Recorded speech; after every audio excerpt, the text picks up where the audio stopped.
Hello everyone. तो चलिए, रायपुर में जो फॉर्म आया है तो इसको कैसे स्टेप टू स्टेप फॉर्म को फिलअप करना है बिना किसी गलती के। अगर एक भी स्टेप गलती हुआ तो आप अपात्र हो जाएंगे। तो वीडियो को इन तक जरूर देखें, केयरफुली आप फॉर्म को भरना है। मैं पूरा एक फॉर्म को फिल करके दिखाऊंगा। पहला फॉर्म जो था टीबीएचपी का, आप अपने क्वालिफिकेशन के अकॉर्डिंग ही भरना है। अभी 14 तारीख से लेके 3/9 तक आप भर सकते हैं, ठीक है, 3 सितंबर तक। तो आराम से इसको फिल कीजिए। मैं लिंक डिस्क्रिप्शन पे दे दिया हूँ। डायरेक्टली आप जो इस वेबसाइट में आ जाएंगे, डायरेक्टली रायपुर के वेबसाइट में भी आ सकते हैं।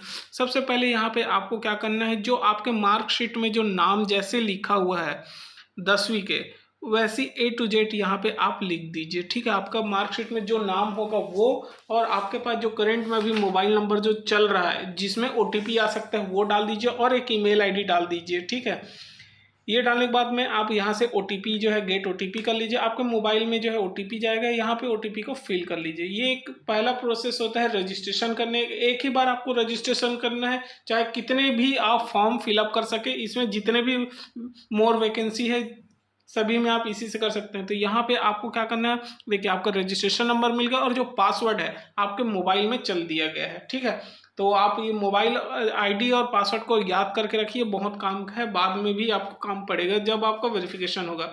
मैं यहाँ पे क्या करता हूँ, लॉगिन कर लेता हूँ, ठीक है, पासवर्ड डाल के, और इसको सेव करके रखता हूँ, क्योंकि बाद में मुझे बार बार इसमें फॉर्म को निकालना है, वो करना पड़े, तो सेव करके रख देता हूँ यहाँ पे। अब सबसे पहले क्या करना है, ये इंस्ट्रक्शन को बार बार अच्छे से पढ़ लेना है, ठीक है। मोबाइल नंबर अगर आप भूल भी जाते हैं तो रिसेट कर सकते हैं अपने आईडी पासवर्ड को, ठीक है। सारे दस्तावेज, फोटो जो होगा 50 KB तक आप तैयार रख लीजिए। अगर अनुभव है तो PDF फॉर्मेट में रख लीजिए, ठीक है। अगर कोविड में जिन्होंने काम किया है, नर्सिंग फील्ड के हैं, तो उसको अच्छा खासा 10 नंबर बोनस मिलता है। तो सबसे पहले मैं यहाँ पे आवेदन करेंगे, लेफ्ट साइड में आवेदन करके सबसे पहले आप जो है यहाँ पे क्या बोल रहा है वो ध्यान से देख लीजिए। छत्तीसगढ़ के निवासी हैं क्या, वो पूछा है। उसके बाद में आप किस पोस्ट के लिए आवेदन करना चाहते हो। सबसे पहले मैं TBHV के लिए आवेदन करता हूँ, छत्तीसगढ़ का निवासी हूँ मैं, और किस जिले से हैं वो पूछा है, ठीक है। तो राजनांदगांव जिले का हूँ मैं, वो डाल दिया यहाँ पे, पोस्ट भी डाल दिया। अब यहाँ पे आपके पिताजी का नाम डाल दीजिए, डेट ऑफ बर्थ क्या है वो डाल दीजिए। तो मैं यहाँ पे अपना डेट ऑफ बर्थ डाल देता हूँ, ठीक है। मैं आधा ज़्यादा ब्लर क्यों किया हूँ, क्योंकि बहुत सारे इनमें जो मेरा इन्फॉर्मेशन है इसलिए मैं बहुत सारा ब्लर करके रखा हूँ, ठीक है। यहाँ पे जेंडर चॉइस कर लीजिए, आप किस कैटेगरी से आते हैं, ST SC OBC, ये बहुत इंपॉर्टेंट है, उसी के हिसाब से पोस्ट वहाँ पे है।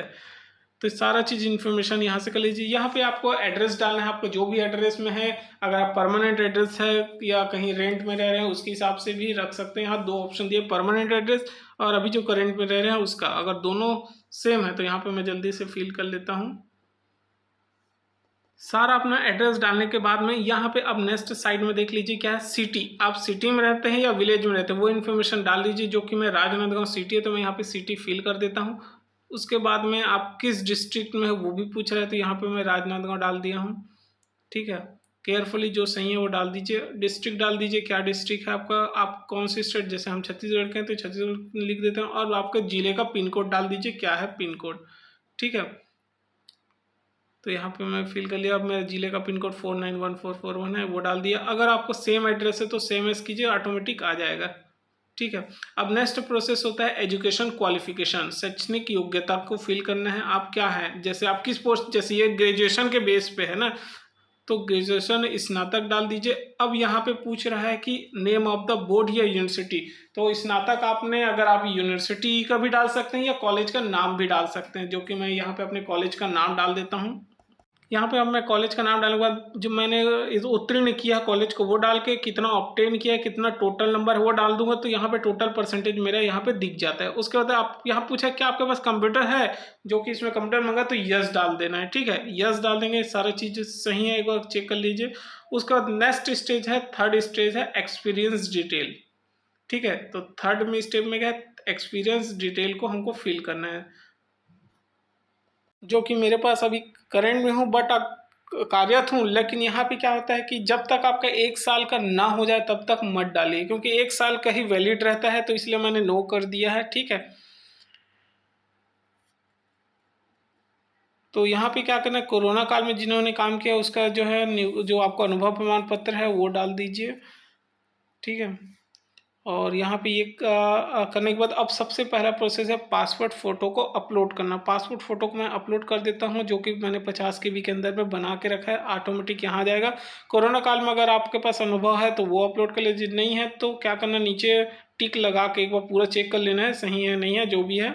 बाद में संशोधन कर सकते हैं, अगर थोड़ा बहुत गलती होता है तो आप संशोधित कर सकते हैं। यहाँ पे ऑप्शन दिया हुआ है, कोई टेंशन नहीं है। नीचे आ जाने के बाद में मैं क्या करता हूँ, आई एक्सेप्ट पे क्लिक कर देता हूँ मैं। सेव ड्राफ्ट, सबसे पहले आपको सेव ड्राफ्ट कर लेना है, जिससे क्या होता है सेव ड्राफ्ट हो जाने के बाद कभी भी आप इसमें संशोधन कर सकते हैं। अभी आपका पूर्ण नहीं हुआ है। अब जब अगर आपको भी डाउट लगता है ये संशोधन करना चाहते हैं तो यहाँ पे आवेदन में क्या करेंगे, क्लिक करेंगे और यहाँ से कुछ भी अगर संशोधित कर देखें, फोटो भी आ गया, अगर फिर से चेंज करना है तो कर सकते हैं। जो भी चेंज करने में मौका है आपके पास सबमिट करने से पहले। अब मैं क्या करता हूँ, मुझे लगा कि सब चीज़ ठीक है तो मैं यहाँ पे जो फॉर्म मैंने फिलअप किया था सारी इन्फॉर्मेशन मेरे यहाँ पे दिख गया। ठीक है, संशोधन करना है तो कर लीजिए, नहीं करना है पूरा सब चीज़ सही लग रहा है तो आप एप्लीकेशन जो आप फिल किए सारा डिटेल यहाँ पे दिख रहा है, देखिए डिटेल में सारा चीज़, नाम, एड्रेस, जेंडर, सारा चीज़। अब मैं क्या करता हूँ, यहाँ पे सबमिट कर देता हूँ इस एप्लीकेशन को, क्योंकि मुझे कोई भी नहीं, मेरा परसेंटेज सारा चीज़ यहाँ पे दिख गया। मैं यहाँ पे क्या करता हूँ, इसको सबमिट कर देता हूँ। तो यहाँ पे क्लिक किया तो मैंने देखिए सक्सेसफुली यहाँ पे सिर्फ अभी सबमिट हुआ है। अलग अलग प्रोसेस होते हैं, ये फॉर्म सबमिट हुआ। अब इसको क्या करना है, आपको प्रिंट कर लेना है, प्रिंट कर लीजिए। ठीक है, प्रिंट करने के बाद में केयरफुली याद रखना अभी सबमिट नहीं हुआ है पूरा फॉर्म, सिर्फ मैं इसको क्या किया हूँ सेव करके रख लेता हूँ एक जगह में। इसको मैं सबमिट करके क्या करता हूँ, निकाल दिया। अब मैं इसको प्रिंट कर लूँगा। प्रिंट करके क्या करूँगा, नीचे पे जो सिग्नेचर, इसको सिग्नेचर करके फिर से PDF बनाऊँगा। अब यहाँ पे है सिग्नेचर किया हुआ को यहाँ पे मैं अपलोड करूँगा। ठीक है, आपको भी यही करना है। 3-4 स्टेप होता है, एक बार करेंगे ना तो बन जाएगा। थोड़ा सा तकलीफ होता जरूर है। फॉर्म भरेंगे, आवेदित संशोधित अगर करना है तो कर लीजिए, उसके बाद सबमिट कर लीजिए। सबमिट करने के बाद उसको प्रिंट आउट कर लीजिए। प्रिंट आउट करने के बाद में आपको क्या करना है, सिग्नेचर करना है। सिग्नेचर को आप अपलोड कर लेंगे। उसके बाद ही जब आपका सिग्नेचर किया हुआ अपलोड होगा, केयरफुली देखिए मैं यहाँ पे केयरफुली जो है यहाँ पे अपलोड कर देते, चूज द फाइल। और याद रखना ये जो PDF फॉर्मेट है सिर्फ 200 KB के अंदर होना चाहिए, 200 से ज़्यादा नहीं होना चाहिए। ठीक है, PDF फॉर्मेट भी रखना, JPG यहाँ पे काम नहीं करेगा। तो मैं चूज़ कर लिया हूँ, कहाँ पे है वो देख लिया हूँ। ये देखिए मैंने जो है 120 लगभग 200 KB तक चाहिए था। मैं आपको एक वेबसाइट दूंगा, उसमें आप जो कंप्रेस करेंगे ना तो A to Z जैसा आपका PDF रहेगा, चाहे 10 MB का भी रहेगा। जब 200 KB भी बनाएंगे ना, A to Z कोई भी इसमें क्या कंप्रेस करने पर कोई चेंजेस नहीं होगा। वेबसाइट बहुत अच्छा है, डिस्क्रिप्शन पर लिख दूंगा मैं। यहाँ पे मैं फाइनल सबमिट कर दूंगा 200 KB के अंदर में। ठीक है, ये क्या है, अब दिखता देखना जब आप कंप्रेस करेंगे ना 200 KB के अंदर में तो आपको पूरा फोटो जो है ब्लर होने लगेगा। तो ये ना हो उसके लिए मैं आपको बता दूंगा डिस्क्रिप्शन पे, लास्ट टाइम मैं बताऊंगा। ठीक है, सबमिट हो गया। तो इस तरह जब सबमिट होगा तो ये आपका पावती है। ये पावती और आपने जो सबमिट किया है वो फॉर्म, याद रखना सिग्नेचर किया जो फॉर्म और ये पावती आप अपने पास संभाल के रखिए। जब आपका नाम आएगा और जब आप वेरिफिकेशन में जाएंगे तो यही पावती को लेके जाना है। ठीक है, इसके बिना आपका नहीं होगा सिलेक्शन। जब आप वेरिफिकेशन करेंगे तो ये आवेदन पत्र आपने जो किया है सिग्नेचर किया हुआ वो और ये पावती दोनों को वहाँ पे मंगेगा ही मंगेगा। ठीक है, तो भाई इसको सेव करके रख लिया हूँ, सारा PDF को मैं सेव करके रखा हूँ, आप भी इसको रख लीजिए। वो वेबसाइट जो बता रहा था ना, वो आई लव PDF करके जो एक वेबसाइट है, आप उसमें जाके कंप्रेस कर सकते हैं। ठीक है।